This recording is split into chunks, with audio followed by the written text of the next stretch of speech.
Soy una fiel lectora de la tradición oral, de los cuentos de hadas, de los cuentos que tienen enseñanzas, tanto del material clásico como del cuento contemporáneo que hace hincapié en la tradición. Y he preparado este video en el que te recomiendo algunas de las lecturas que más me interesan de lo que se ha publicado últimamente, aunque he colado algún otro libro que me gusta especialmente de este género. Soy Tess Nehuen y esto es Bestia Lectora.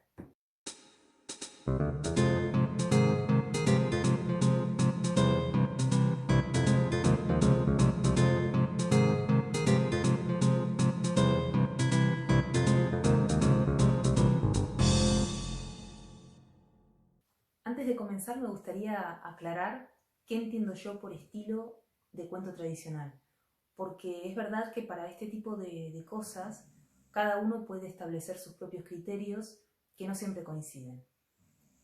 En lo que a mí respecta, lo que entiendo por cuento tradicional es un relato que tiene un uso de la realidad, del contexto material que se ve aplicado al lenguaje, que se relaciona con aspectos simbólicos que están vinculados al sentido que se le quiere dar a la historia. Entonces, generalmente encontramos dos lecturas bien definidas. Por un lado, una lectura, podríamos decir, realista, material, clarísima, y por otro una lectura abstracta, generalmente con una enseñanza o una alegoría, o bueno, dependiendo del cuento, de la historia, podemos encontrar diferentes cosas. Esto me parece importante porque los libros que te voy a recomendar no han sido escritos en el 1500, son textos contemporáneos, pero que respetan esa estética. Tienen un relato muy claro, muy tangible, que remite a un sentido metafórico. Así que, bueno, dicho esto, vamos con las recomendaciones. Voy a comenzar con un libro que me tiene totalmente enamorada.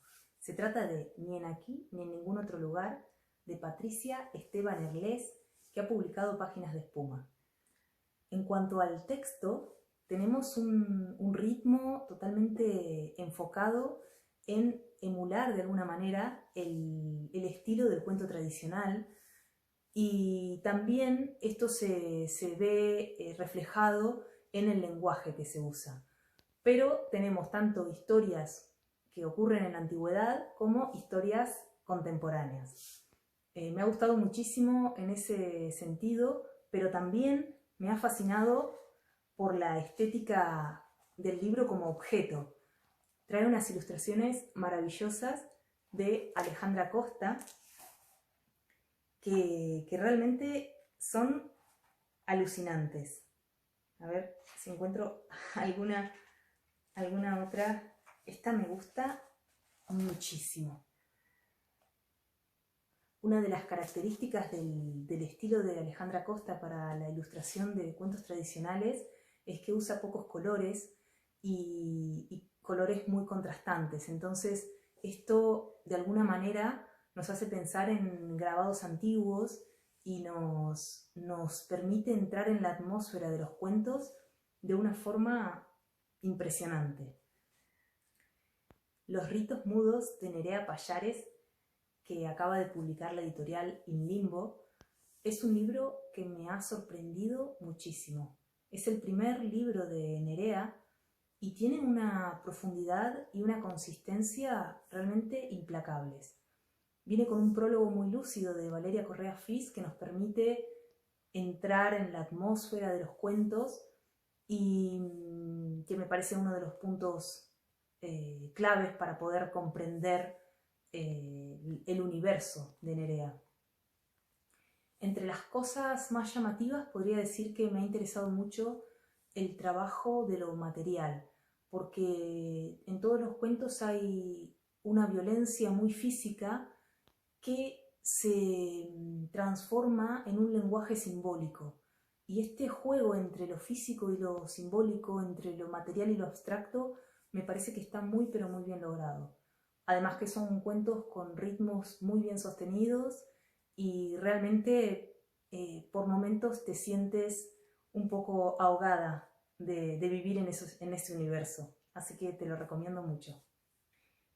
Te he hablado ya muchísimo de este libro, pero es una de las lecturas que más me ha fascinado del 2021. Con otro sol de Diego Angelino, que ha publicado Malas Tierras, es una reflexión sobre nuestra relación con el paisaje y sobre cómo el clima, las situaciones geográficas y bueno, todo lo vinculado con el contexto material que nos rodea afecta a nuestra manera de ser y nuestra rutina. Es un universo muy bien planteado, el de del banco, perdón, porque aunque todos los cuentos tienen su propia autonomía, están relacionados porque algunos de los personajes aparecen en varios de ellos. Entonces, de alguna forma podría leerse como una especie de novela donde cada capítulo tiene autonomía. Y sigo en el universo del cuento porque en esta recomendación colectiva no quería dejarme fuera Vindictas, cuentistas latinoamericanas, que ha publicado Páginas de Espuma, creo que en el 2020, si no lo recuerdo mal, y que es una antología fabulosa de autoras latinoamericanas, como bien lo dice el título, y gracias a la cual he conocido a maravillosas cuentistas que me han deslumbrado. Así que la mayoría de los cuentos tienen un eco de horror o de suspenso terrorífico, pero hay también muchísima luz y sobre todo muchísimo ingenio a la hora de escribir y de narrar atmósferas atosigantes. Y si hablamos de literatura tradicional y de autoras y autores que han sabido construir un universo propio relacionado con este tipo de estéticas, no me puedo dejar fuera a Ana María Matute, y probablemente lo más adecuado sería recomendar su novela Olvidado Rey Vudú, que precisamente está ambientada en un contexto antiguo, pero he preferido decantarme por sus cuentos porque me parece que en ese sentido, en esa faceta es donde mejor podemos entender la importancia y la influencia que lo tradicional tuvo en la obra de Ana María Matute. Hay un libro que se llama La Puerta de la Luna, que reúne sus cuentos completos. En él podemos encontrar relatos que transcurren en un tiempo presente, pero en cuyo ritmo y en el lenguaje y también en cierto uso de lo simbólico nos remiten mucho a la tradición oral.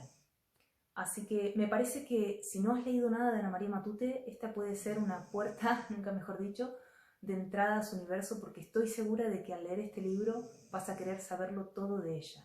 Así que te lo recomiendo encarecidamente.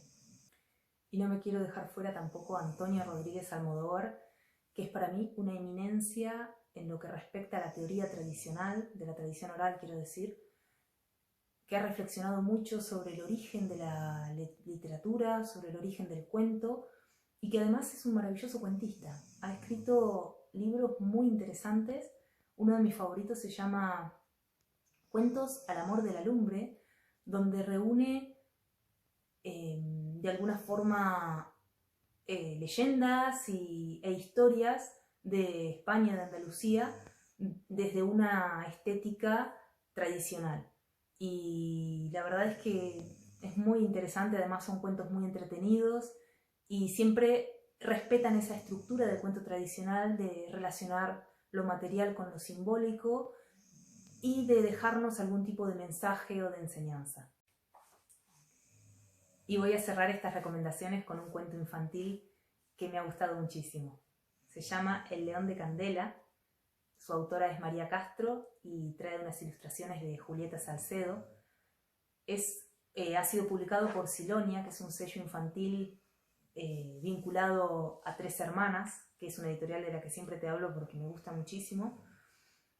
Y es una historia muy interesante, muy tierna, en la que vemos a una niña que tiene un león de peluche y a quien no le gusta bañarse. Entonces el conflicto del cuento es de qué manera la niña puede aceptar que su león se dé un pequeño baño. Las ilustraciones de Julieta Salcedo son bastante minimalistas y trabajan con tonos, con muy pocos tonos, lo cual sintoniza perfectamente con el lenguaje directo y conciso de María Castro. Me parece que la homogeneidad en ese sentido es una de las características fundamentales de este maravilloso cuento. He pensado mucho en cuál es la razón por la cual me fascina tanto el género tradicional y he llegado a la conclusión de que probablemente esto tenga que ver con la importancia que tiene la lectura a la hora de autoconocernos y a la hora de conocer a los demás. Es una forma de reflexionar sobre nuestro mundo, pero también sobre nuestra historia. Y me parece que el cuento tradicional, por su estructura, por la forma de trabajar el ritmo y los personajes, es el que mejor se ajusta a este tipo de lecturas. Entonces, no sé si te parece que es así, si te ocurre lo mismo, pero me interesaría mucho conocer tu opinión acerca de nuestra relación con la literatura oral. También me gustaría saber si has leído estos libros y si te han gustado. Y por supuesto, me encantaría que me dejaras más recomendaciones para seguir ahondando en el universo de la tradición oral. Y ya lo sabes, para todo lo relacionado con literatura, visita bestialectora.com o cualquiera de nuestras redes. Muchas gracias y hasta la próxima.